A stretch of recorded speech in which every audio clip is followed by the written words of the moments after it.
Imagine this. You're a 10-year-old girl in ancient Rome, sitting on the warm stone floor of your family's courtyard. Your dolls are scattered around you, their tiny wooden faces catching the morning light. From the kitchen, you hear your mother softly humming as she works the loom, her fingers dancing through the threads. A few steps away, your father greets visitors with firm handshakes, discussing land, trade, and politics like any other ordinary morning. Everything feels peaceful, until the calm is shattered by the unmistakable blare of ceremonial trumpets echoing through the streets. Conversations stop. Doors slam shut. Mothers pull their children inside. Everyone knows what that sound means. The chief priest of Rome is approaching, and today he has come to choose a child. You freeze where you are. Your mother's arm pulls you close as robed attendants sweep into your neighborhood. Then he appears, the Pontifex Maximus, the most powerful priest in the empire. His expression is cold, calculating.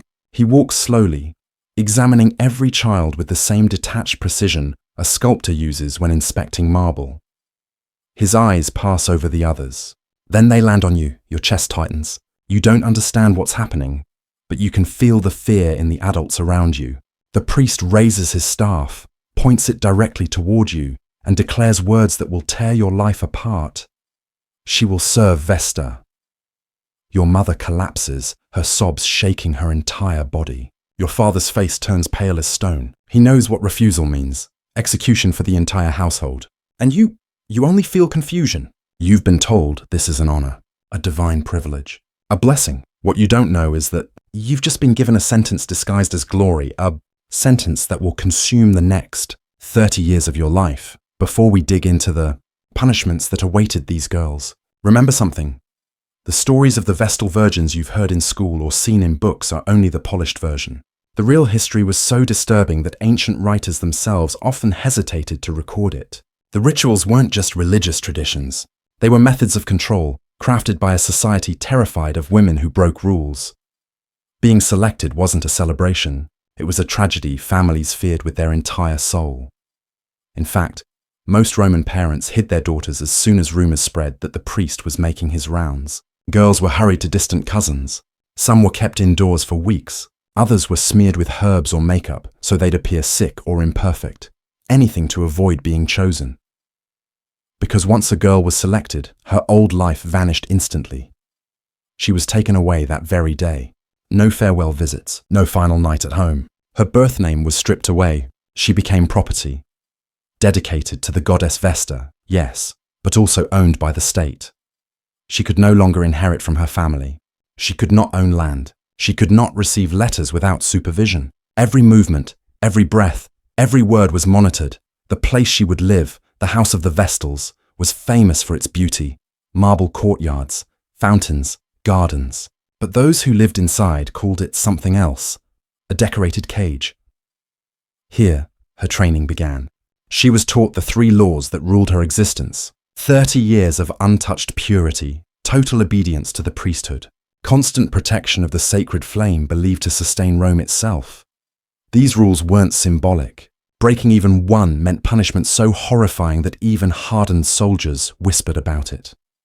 Because Rome believed that a woman dedicated to the gods couldn't simply be executed like a criminal. So they created punishments that destroyed the girl, but kept her holy. And this is where the nightmare truly begins. Ancient writers left chilling hints about what happened to girls after they were taken into Vesta's service. Many accounts describe new initiates crying for weeks, refusing food, clinging to temple walls as if trying to anchor themselves to the life that had been ripped away. Senior Vestals would stand before them with serene, practiced expressions, telling them that returning home was impossible, that the goddess herself had chosen their fate, and that their pain was a holy offering. But beneath the gentle tone was a far darker message. Your life is no longer yours. This was the beginning of a psychological transformation that would break even the strongest spirit. Slowly, the child learned that her only value was obedience. Her identity, emotions, and desires became irrelevant. A wrong step, a moment of hesitation, even a fleeting shadow of fear might be interpreted as spiritual weakness. Grounds for punishment, so terrifying that death itself would seem like a kindness. Except death wasn't permitted. She was too sacred to be executed and too important to be set free. This twisted combination, holy, status and absolute captivity, became the foundation for a system of discipline so cruel that modern scholars classify it as early psychological warfare. Rome understood that crushing someone's mind while preserving their body created the perfect servant, silent, loyal, and terrified. And if the selection itself seemed like tragedy, the true horror began the first time a Vestal made a mistake. At the center of the temple complex burned the eternal flame, Rome's spiritual heartbeat. If that fire ever flickered out, the empire interpreted it as an omen of impending disaster. It wasn't simply religious negligence. It was considered a symbolic attack on the state itself. If the flame died, panic didn't break out. An investigation did. The Pontifex Maximus immediately summoned the Vestals, interrogating them one by one. Each girl was taken to a cramped chamber beneath the temple, deprived of light and deprived of rest, until she admitted some flaw in her vigilance. Whether true or not didn't matter. The system demanded a confession.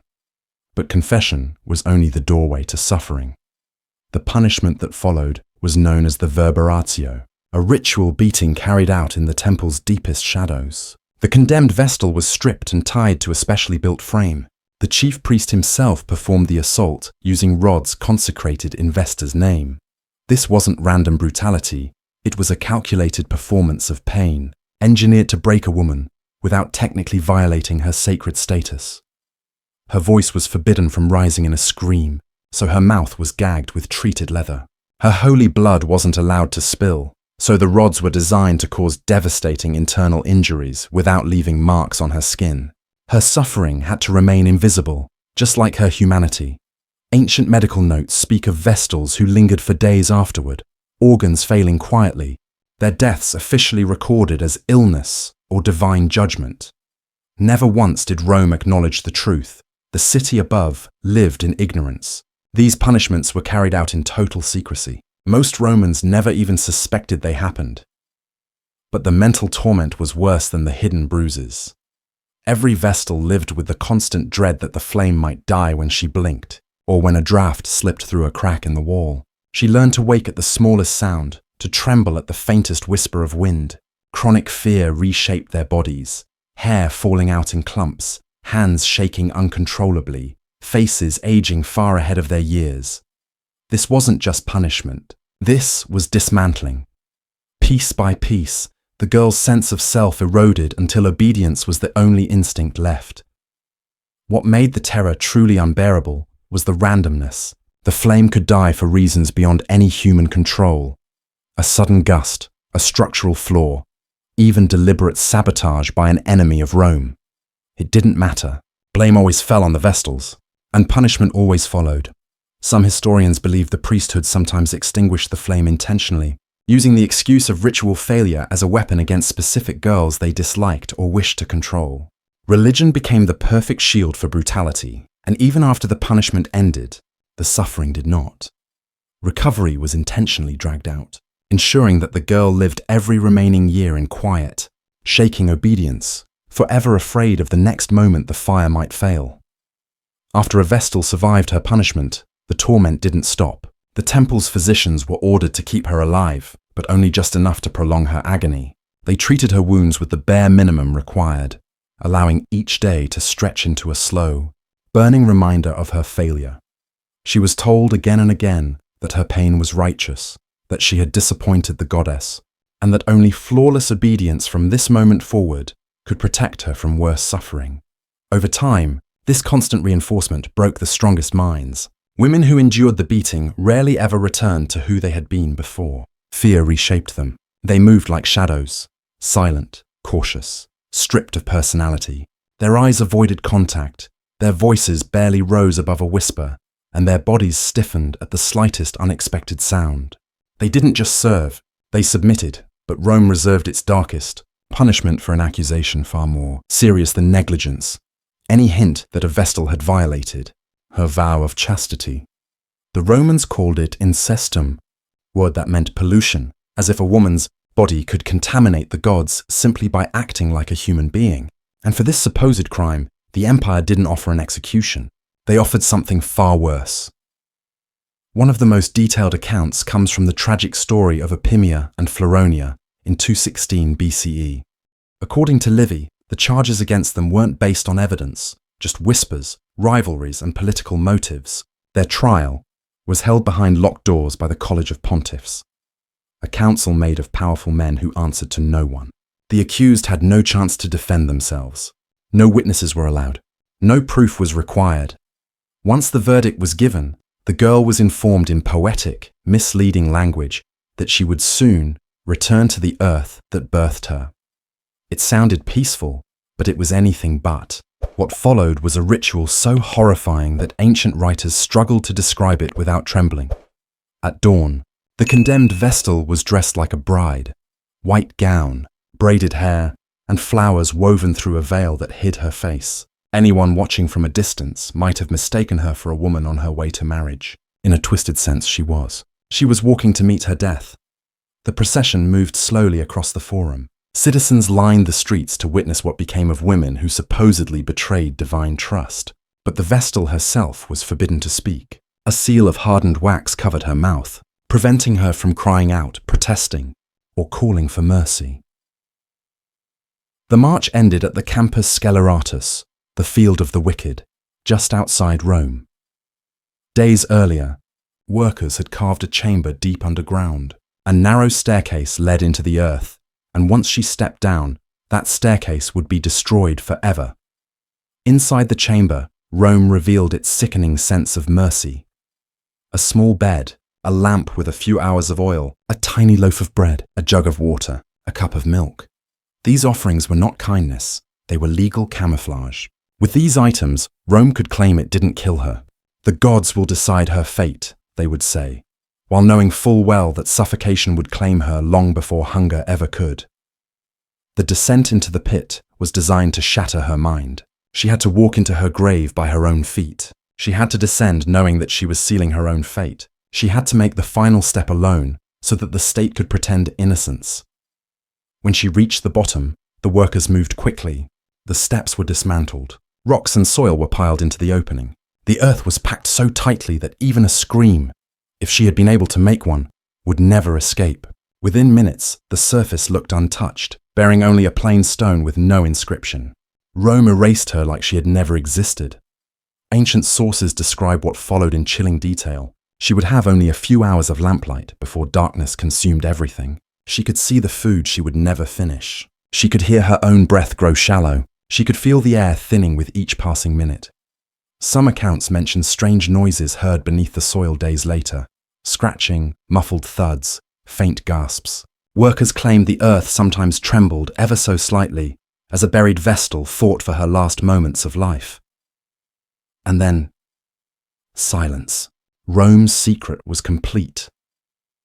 Sometimes, the labourers who worked near those underground burial pits claimed they heard sounds that froze their blood. Some swore they could hear faint scratching, fingernails dragging against stone walls, as if someone in the darkness was desperately trying to tear through rock. Others spoke of muffled thuds, like hands pounding upward against wooden planks or compacted earth. These noises never lasted long. Within moments, everything would fall silent again. A silence as heavy as the grave itself. But the true cruelty wasn't in the sounds. It was in the moment they stopped.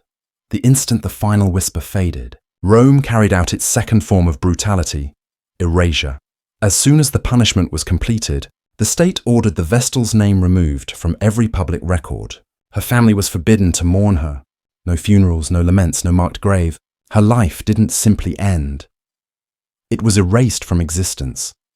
This erasure was so absolute that modern historians, even with surviving texts, can only piece together fragments of these events, never names. We know such burials happened regularly for centuries, but the women themselves vanished from history, wiped clean as though they had never drawn breath.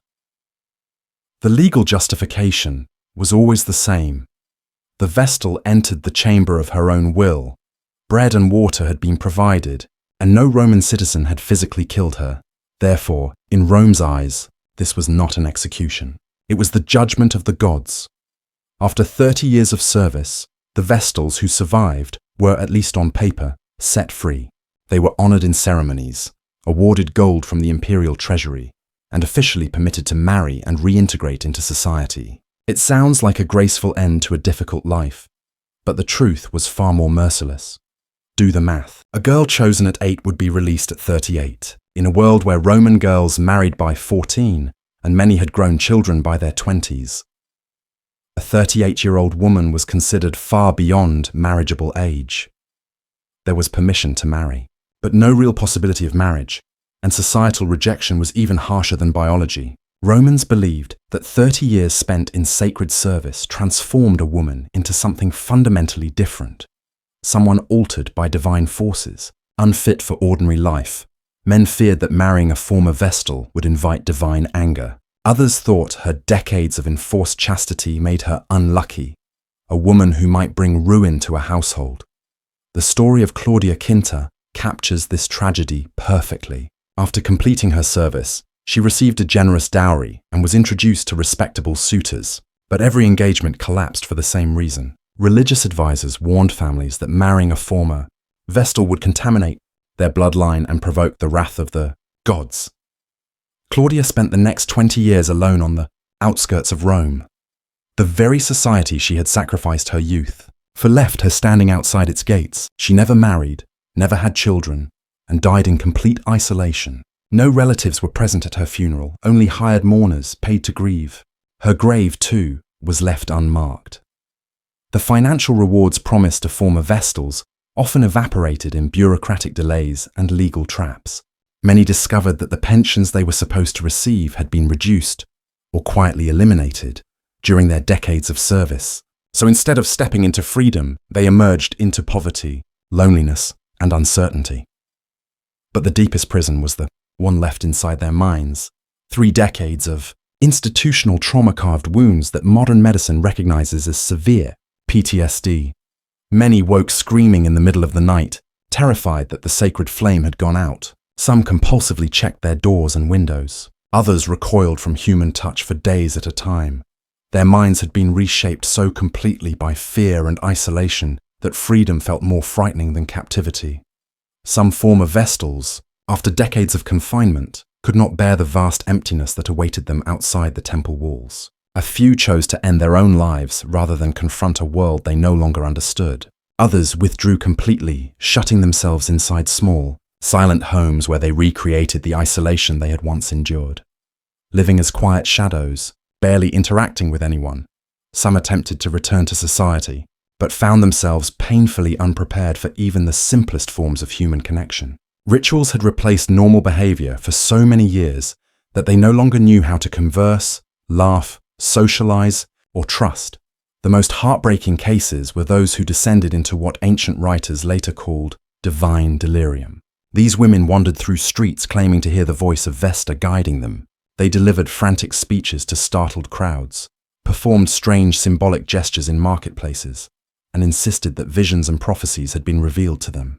Rather than recognizing these episodes as the result of trauma, Roman officials shrugged them off as harmless eccentricities, never acknowledging the systems of control that had produced such suffering. The cruelty did not end there. Some survivors were drawn back into the temple system, this time as supervisors or mentors.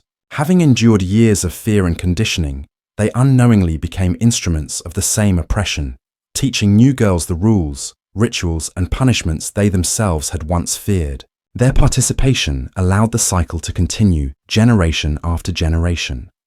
In this way, the promise of freedom after 30 years was exposed as the most heartless lie of all. These women had given up childhood, family, identity, and mental stability for the sake of Rome, only to step into a life marked by social rejection, financial insecurity, and psychological scars that would follow them to the grave. The treatment of Vestal virgins reveals a chilling truth about Roman society, its ability to disguise profound brutality under the language of sacred duty. These women weren't victims of isolated, cruel officials.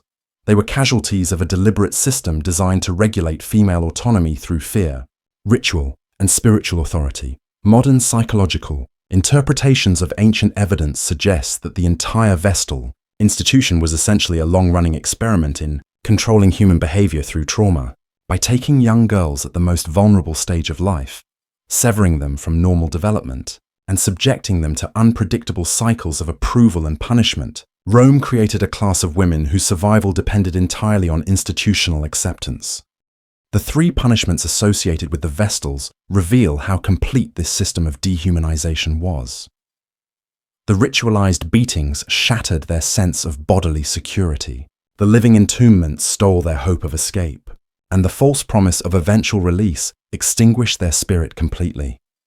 Perhaps most horrifying is how normalized these abuses became. Citizens who would have rebelled against similar treatment of male slaves quietly accepted the brutality inflicted upon Vestals, believing it necessary for divine favor. Religious justification dulled moral outrage, turning cruelty into tradition and suffering into ceremony. And the legacy of this mindset extends far beyond Rome. The use of enforced purity to control women, the embedding of violence into religious frameworks, and the manipulation of victims into believing their suffering is righteous. These patterns appear repeatedly throughout history and persist, in different forms, even today.